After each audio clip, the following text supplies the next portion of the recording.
Ma'am, you need to take my seat. No, it's all right. Doctor says I gotta do one good deed a day for my health.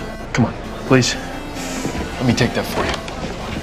I was an FBI agent. That night, I was riding the subway home. Out of the corner of my eye, I saw a man in black. He slid his backpack under the seat. Then, just before the train took off, he walked off and left the bag behind. My instincts kicked in right away. I went to where he was standing. I crouched down and opened the backpack. Inside was a ticking time bomb. My heart sank. I rushed over and pulled the emergency brake. The train screeched to a halt.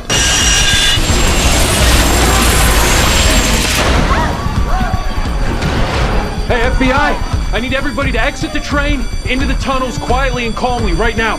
There's a bomb!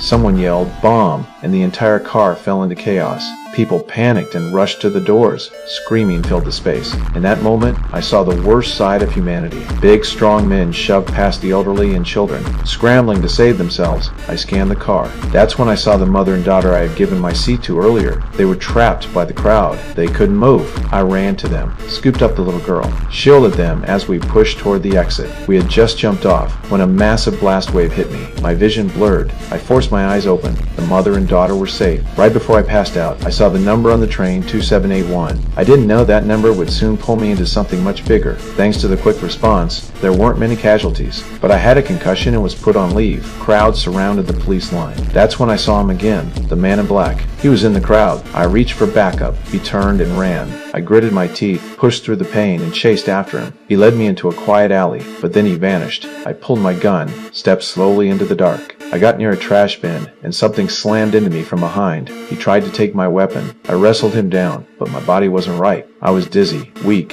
He pinned me to the ground. That's when I saw it, a snake tattoo on his waist. He gave up the fight and ran. I staggered to my feet and chased him again. Then, a car came out of nowhere and hit me hard. I hit the pavement and couldn't move. I watched helplessly as he disappeared into the night. 1 year later, because of that incident, I was reassigned to a desk job at the White House. My schedule changed completely. I got up at 5 p.m., clocked in by 7:30 at night. My new job was strange. Every night at 8, I'd open a certain office door, trade shifts with the guy inside, and spend the night watching over a single phone. It was an old landline. It had never rung, but if it ever did, it meant a threat to national security. To me, this felt like exile, alone every night, just me and a silent phone. I had no idea how long this would go on, but that night, the phone rang. It was the first time I had ever heard it ring.